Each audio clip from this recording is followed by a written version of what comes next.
감사합니다. 오늘이 월요일이고 평일이다 보니까 이 근방에 있는 직장인들이 12시부터 점심 식사를 시작하기 때문에 우리는 예식을 마치고 오후 1시부터 식사를 하도록 예약이 되어 있습니다. 그래서 우리 아세아 기독신학대학교 아세아 총장이신 우리 이선 박사님께서 여러 내외 귀빈들이 시간에 일찍 맞춰서 오시느라고 아침도 거르고 오셨을까봐 생각하시느라고 짤막하게 설교를 마치셨는데, 원래 2부 순서는 12시부터 하도록 되어 있거든요. 그래서 외람되게 화교 수요는 12시부터 해야 해서 우리 박사님들 양해를 구하고 제가 미력 하나만 여러분들께 말씀을 드리려고 합니다.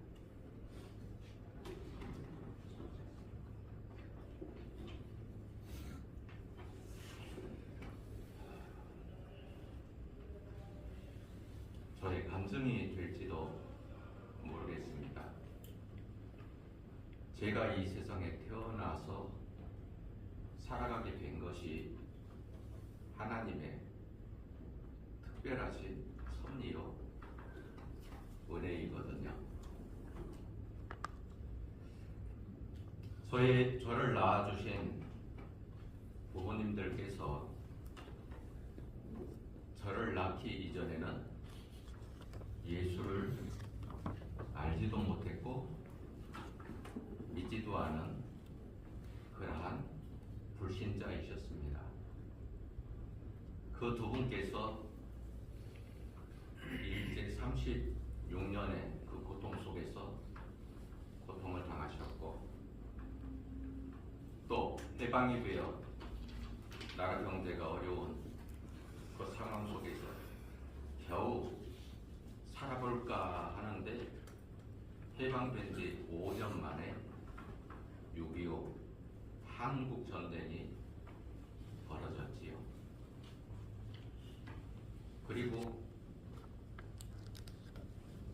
3년 반 동안 서로 밀리고 하면서 북한에서는 저 아래 대구 낙동강 지역만 남겨놓고, 부산 지역만 남겨놓고 전 지역을 공산 치하 속에서 사상이 다르다고, 이념이 다르다고 동네 사람들끼리 서로 핍박하고 죽이고 하는 그러한 어려운 시절을 보내었지요. 그 시절에 저희 아버지가 일제에 징용이 되어서 끌려가게 되었습니다. 제 고향이 전라남도 영광군 영광읍인데요. 유진벨 선교사님이 세우신 영광 국민학교가 있는데, 유진벨 선교사님이 그 영광읍 교회를 세우셨고, 교회 부설로 유치원을 어린아이 때부터 신앙을 가르친다고 해서 유치원을 개설을 했는데, 그 아이들이 시간이 지나면서 점차 자라게 되니까 국민학교, 오늘로 말하면 초등학교가 있어야 되잖아요. 그래서 당시 대한제국 고종 황제에게 편지를 써서 내가 여차저차 해서 1905년에 한국에 선교하러 와서 다른 선교사들은 도회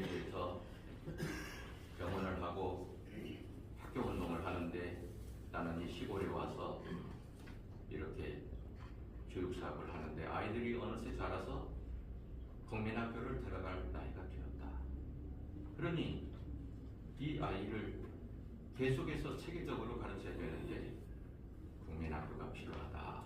그래서 대한제국의 고종 황제께서 돈을 지원을 해주셔서 그 영광국민학교가 세워지게 됐습니다. 그때 당시가 일제치하, 저희 아버지가 징용되실 때가 일제치하였기 때문에 그 영광읍에 영광군의 젊은 사람들을 다 남자들을 모아놓고 일본으로 데려가려고 하는데 저희 아버지가 그 자리에 있었죠. 저희 어머니는 그때 갓 결혼하셔가지고 아이를 배에 임신하고 계셨고 그 아버지 일본으로 가버리시면 이제 생이별을 하는 것이고 17살의 나이에 그 아이를 낳으면 어떻게 키울 것인가. 굉장히 어려운 그런 환경 속에서 남편의 마지막 얼굴이라도 보려고 운동장 가에서 그 남편의 모습을 지켜보고 있는데 갑자기 어떤 분이 등을 여보고 당신 남편 지금 어디 있어? 누가 등을 두드리더랍니다. 그래서 뒤돌아보니까 본 것도 갖고 안 본 것도 갖고 하는 그분이 저기 제 남편 저기 있는데 그랬더니 빨리 남편에게 가서 그 남편을 데리고 나오시. 내가 꼭 해야 될 말이 있으니까. 당신 남편 성격에 일본에 끌려가면 어리버리 하다가 죽을 수도 있으니까 그럼 당신 어떡할 거? 그 얘기 어떡할 거예요? 그러니까 내가 꼭 일본에서 살아오는 방법을 가르쳐준다고 빨리 나오라 그러시고. 그러니까 어머니가 살금 아버지 있는 데로 가서 동네 형님이 꼭 해야 될 말이 있으니까 나오랍니다. 그러니까 아니 지금 일본 순서가 저렇게 눈이 시뻘겋게 떠가지고 사람들을 감시하는데 어떻게 나가? 너 어머니는 그 뱃속에 있는 아이를 살릴 방법이 있다 그러니까 그 사랑하는 그 남편을 살릴 방법이 있다 그러니까 아무 말 말고 따라오란 말이야 하고서 아버지 옷을 붙들고 억지를 끌고 이제 나오더라. 그래서 뭐라고 얘기를 하려고 그러는가 했는데 그 말한 그분이 아버지가 나온 그 빈자리에 쏜살같이 쫓아가서 앉아버리셨어요.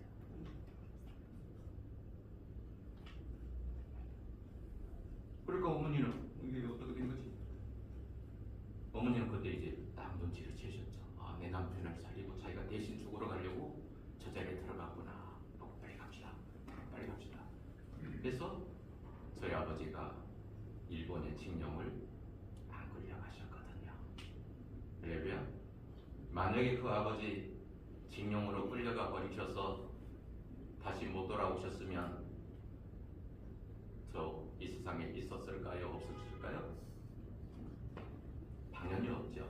만약에 저희 어머니가 아버지 돌아가셨다는 소식을 듣고 다른 남자와 결혼을 했다면 그래도 저 나왔을까요? 제가 나온 거는 저희 아버지와 어머니의 합작품이기 때문에 이러한 사람은 이 세상에 하나밖에 없는 거지요. 알려줘요? 두 번째, 한국전쟁이 일어났습니다. 저희 집이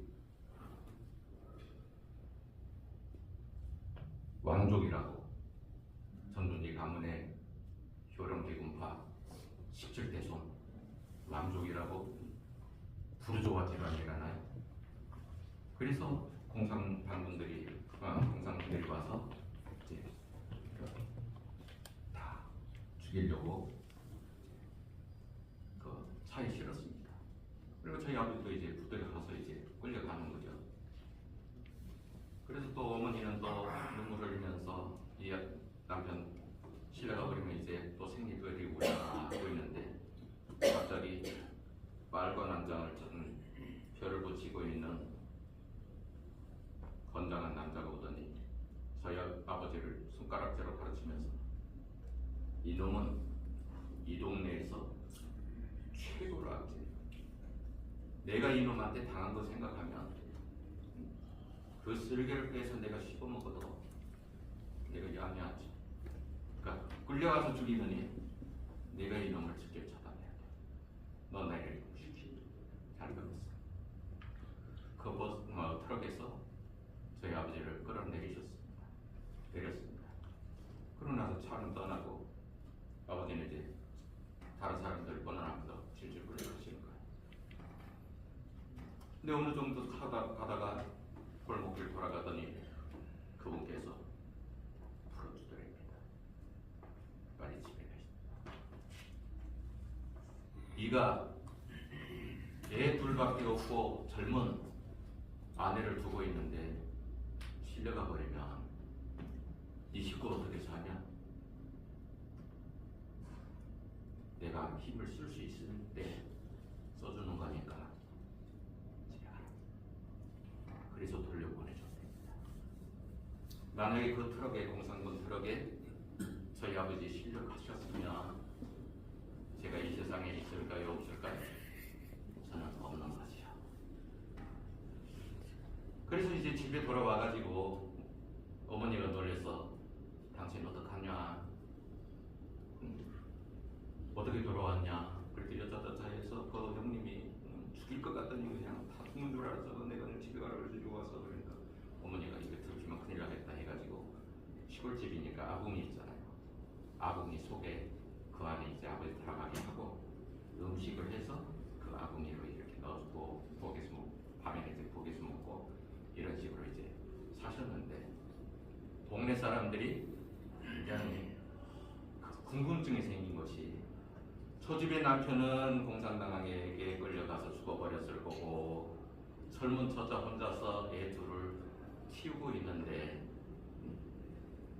어디 사나 하는데 걱정되는 것이 시골에서는 밥을 지으려면은 굴뚝에서 연기가 나와야 되잖아요.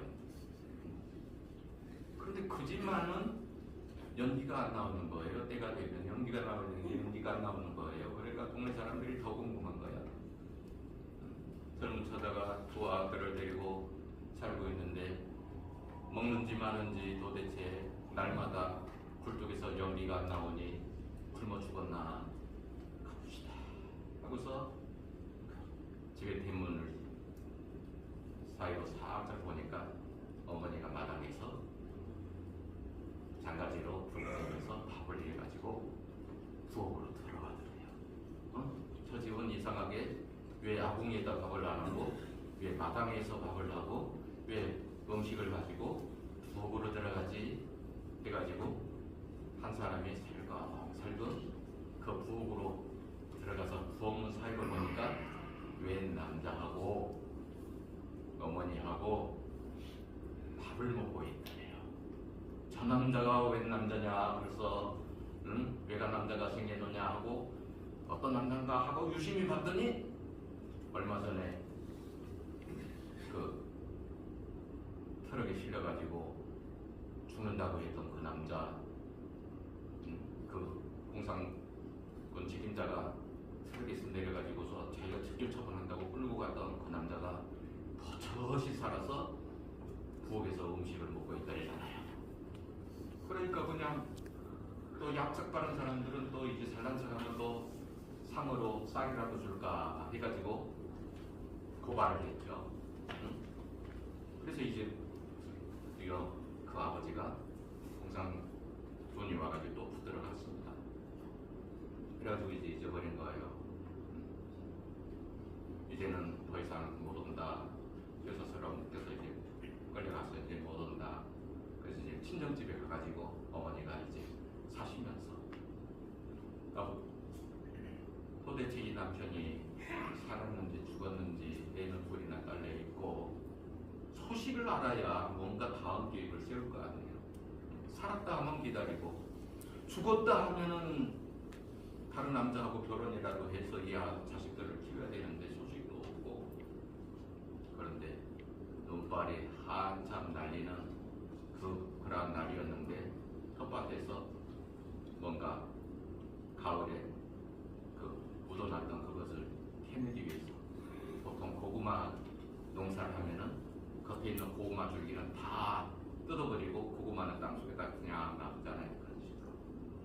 그거를 이제 캐고 있는데 동네 아는 분이 그 눈발을 맞으면서 쫓아와서 여보 당신 남편 입던 어디 있지? 보따리 싸들고 빨리 나 따라오시오. 영문도 모르고 어머니는 그냥 이 지금 무슨 말인지 무슨 소식인지 살았는지 죽었는지 내가 싸우라 그러니까 그거 싸가지고 그 사람 뒤를 따라갔더니 얼굴은 거지같이 새까맣고 머리는 장발이고 두성두성한 거란 산귀신 같은 남자가 서 있는데 찬찬히 뜯어보니까 자기 남편이에요. 살아 돌아온 거예요.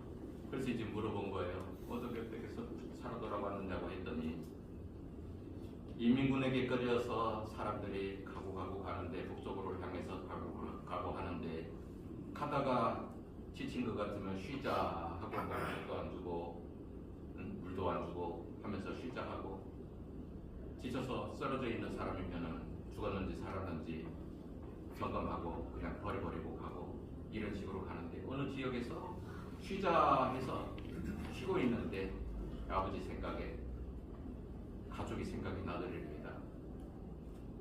내가 이대로 끌려가 버리면 내 사랑하는 아내는 두 아들 데리고 어떡하나.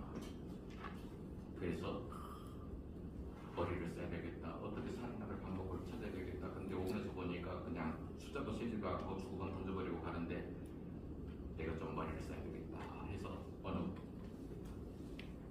길에 가가지고 쉬자 하니까 소변 보는 척하고 계곡가 살금살금 내려갔는데 그래서 거기서 숨어 있는데 시간이 지나니까 휴식과 다 일어나 가자 하고 가버렸대요. 아버지는 계곡에 숨어 있는데 그래서 그분이 이제 거기서부터 굶기를 밥 먹듯이 하면서 씻지도 못하고 자지도 못하고 하면서 사랑하는 가족을 찾아서 내려오신 것이 그 모습이라 이렇게 이제 살아오셨죠. 세 번째잖아요. 그 아버지 그때 안 오셨으면 이 사람이 있습니까? 없습니까? 없죠. 그래서 이제 단란하게 이렇게 가정을 꾸미고 이렇게 살아가는데 왕족 집안이다 보니까 집안에 제사가 많잖아요. 그래서 1년에 6번 이렇게 제사를 하는데 하루는 어머니가 제사를 안 간다 그러시는 거예요. 안 믿으시는 분이고 나이 어린 며느리, 집안의 며느리인데 안 간다. 그 아버지가 왜 안 가냐 그랬더니 아니 내가 나이가 제일 어리니까 집에 가면은 그냥 신부는 내가 다 해야 되고 탐만 듣고 그러니까 제사도 그냥 한두 번 해야지 그냥 6번씩은 하고 나는 이번에는 안 갈 거야. 그래가지고 안 가시니까 아버지도 당신 안 가면 나는 무슨 명목으로 가냐 어른들 뵙기를 못하는데 야간에 내가 무슨 뭐 당신 아프다고 핑계를 대든 내가 아프다고 핑계를 대든 야간에 해야 되겠다. 나도 안 가! 하고서 그냥 그렇게 마셨대요. 근데 그날 밤에 이 사건이 벌어졌죠. 여순 반란 사건 아시죠? 공산주의 그 포고를 위해서 제주도의 순천 지역에 있는 부대를 가라 그랬더니 안 간다 해가지고서 이제 반란 사건이 일어났는데 그것이 여수 순천뿐만이 아니라 영광까지 그 전라도 영광까지 그 여파가 일어나가지고 이제 뭐 공산 그런 이제 반군 활동이 시작이 되는 겁니다.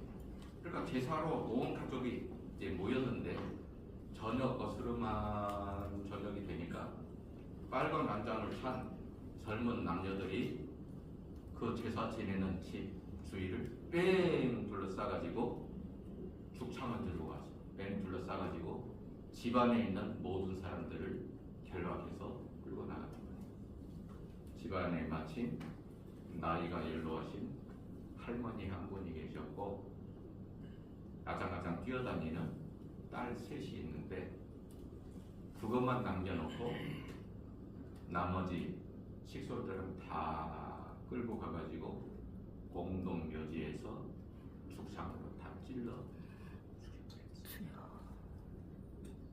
저희 가족이 다 몰살당한 거죠. 마침 어머니가 제사 안 간다고 땡깡 부리는 바람에 아버지도 면목이 없어서 그럼 나도 못 간다 해서 안 따라가셨다가 살아남으셨잖아요. 기적적으로. 만약 그때 아버지 어머니 제사 날 그 잔치에 가가지고 죽임을 당했으면 이 사람 있습니까? 없습니까? 자, 벌써 몇 번입니까? 4번. 4번. 근데 한 번 또 있습니다.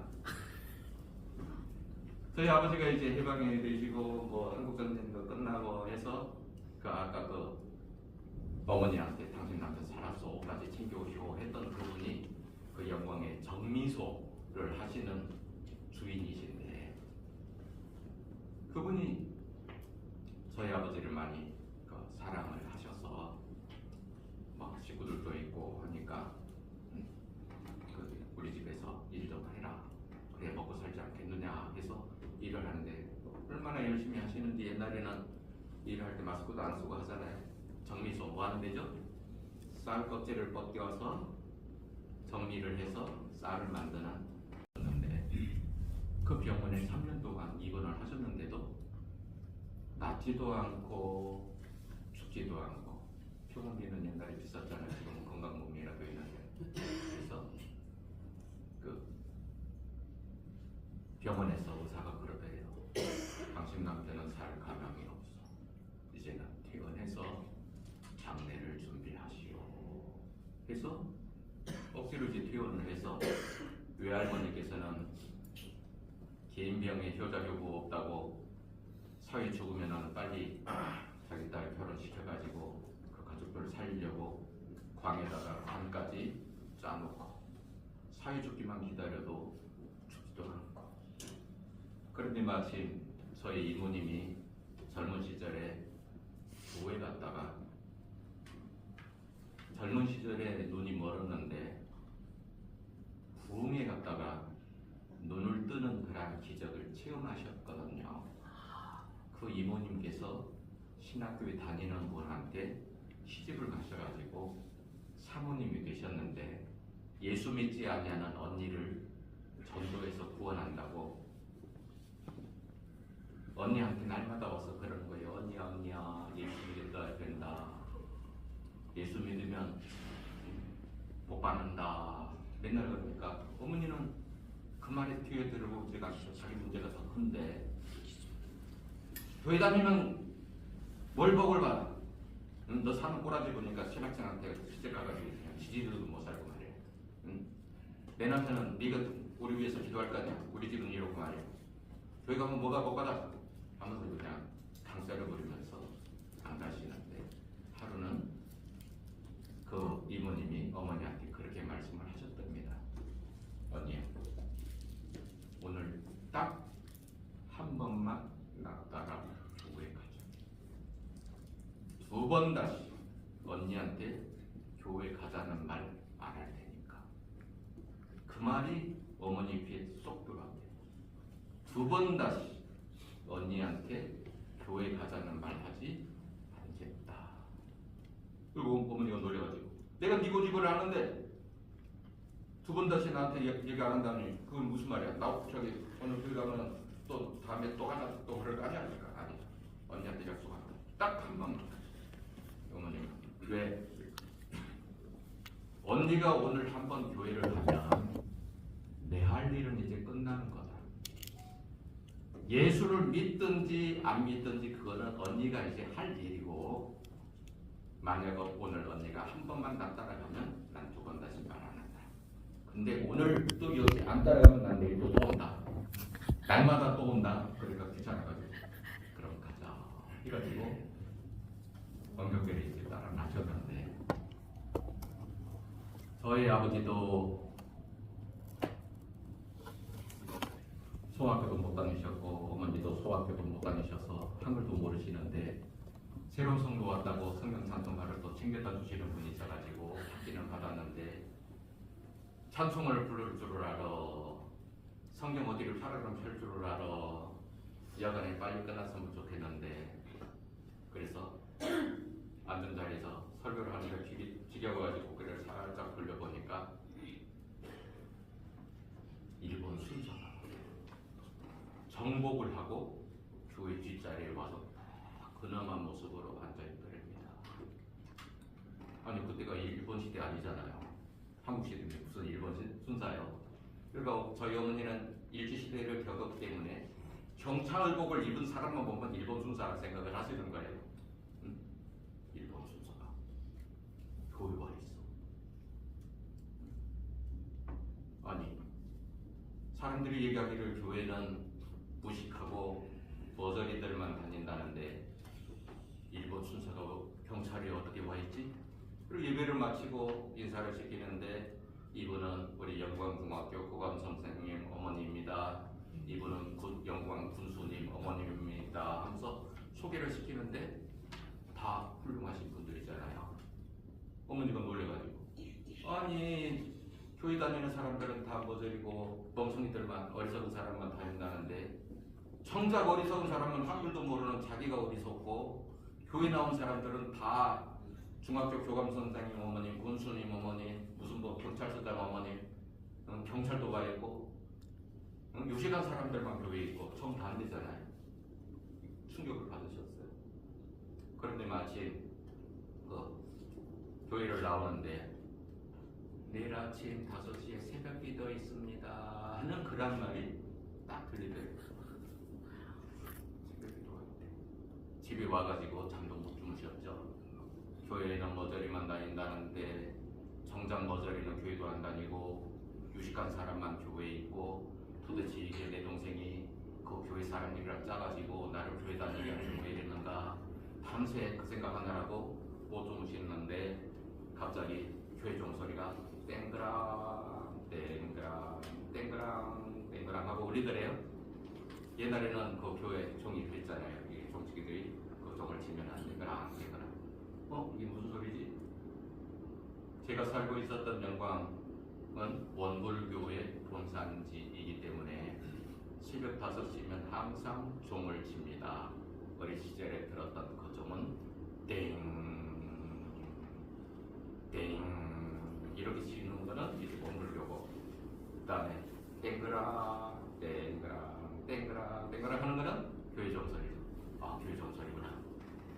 어제 분명히 새벽 5시에 새벽 기도 있다 그러니까 교회를 한번 가서 확인해 봐야 되겠다. 어머니 생각에 어제 그 사람들 새벽 기도에 왔는지 안 왔는지, 그 사람들이 만약에 안 왔으면은 내 동생이 교회 사람들이랑 짜고 나를 교회 나오게 하려고 한 것이고, 만약에 그 사람들이 여전히 왔으면은 내 동생이 거짓말한 것입니다. 확인하러 가자 해서 교회를 가셨대요. 그런데 일본 순사는 안 왔고 그 어머니들, 선생님 어머니, 교감 선생님 어머니 그분들은 오셨답니다. 그래서 어머니가 거짓말 아니구나. 그런데 자기네 이제 새로 등록한 성도가 남편이 아프다니까 그 교회에서 이제 신방 와서 병문안 기도를 해주는 거예요. 그러니까 날마다 와서 그러니까 어머니가 이제 귀찮아. 아니 남편은 맨날 그 모양 꼴인데 살지도 않고 죽지도 않고 모양 꼴인데 교회에서는 또 부착해서 자꾸 오고. 근데 어느 날 엄마 또 왔어? 또 아들이 그러더래. 누가? 그러니까 목사님. 그래서 어머니가 아니 또 왔네. 얼른 그냥 오늘 일찍을 시간 가지고 또 왔네 하고서 딱 보니까 목사님이 그날은 까만 도포를 입으시고 혼자 오셨더래요. 그래서 아버지는 알아 누워 계신데 머리맡에서 기도하고 계시는 모습. 그래서 여름에는 여자들이 편한 입나라고 겉옷 벗고 있었잖아요. 이 모습을 이제 가리려고 옷 입어야 되겠다 했는데 마침 목사님이 걸어 나오시더래요. 그래서 목사님 지나가니까 아이 목사님 오셨어요 하면서 깨는데 꿈이더래요. 얼마나 스트레스를 받았으면 또 그런 꿈까지 꿨을까요? 꿈이더래요. 그래서 내 동생 얘기가 꿈에 목사님을 보면은 예수님을 본 죽고 갔다는데 예수님이 드디어 내 남편의 영혼을 데려갔구나 생각을 하고 방문으로는 못 들어가고 전라도에서는 봉창문이라고 그러죠. 들창문 옆에 창문으로 남편이 죽었나 살았나 들여다보는데 애석하게도 아버지가 살았다는 표식을 하는지 손가락을 움직이시대요. 아이고 저녁만 가버리면 너무 좋은데 이 병원비 때문에 빚진 거 어떡하고 이 자식들 어떻게 키우고 가버렸으면 좋은데 아직도 안 갔네. 아이고 좋구도. 응? 그런데 그 꿈을 꾸고 난 후에 그 아버지가 일어나 앉으셔서 미움을 잡수셨고 지팡이를 짚고 마당을 걸으셨고 긴 대나무로 낚싯대를 만드셔서 냇가로 강으로 저수지로 낚시를 하러 다니셨고 그리고 나서 저를 낳아드렸습니다. 할렐루야. 그 아버지 5번 죽을 뻔한 그 고비를 다 넘기시고 저를 낳으셨는데 예수 믿고 낳으셨어요? 예수 안 믿고 낳으셨어요? 예수 믿고 낳았습니다. 그러니까 예수 믿고 낳으셨으니까 저는 모태 신앙이고요. 그래서 저는 어려서부터 요진벨 선교사님이 개척하신 그 영광업 교회에서 자라났고요. 그 아버지가 저만 낳은 것이 아니라 밑에 아들 하나 또 낳았습니다. 5째. 저요. 어머니가 일제시대 때 둘 낳고 그 다음에 해방 후에 53년에 하나를 더 낳고 그 다음에 예수 믿고서 저하고 제 아우를 낳았는데 저도 역시 목사이고 제 아우도 역시 목사입니다. 할렐루야. 이 모든 것이 누가 하셨습니까? 아버지가 하셨습니다. 하나님께서 하신 것입니다. 모든 영광 하나님께 돌립니다.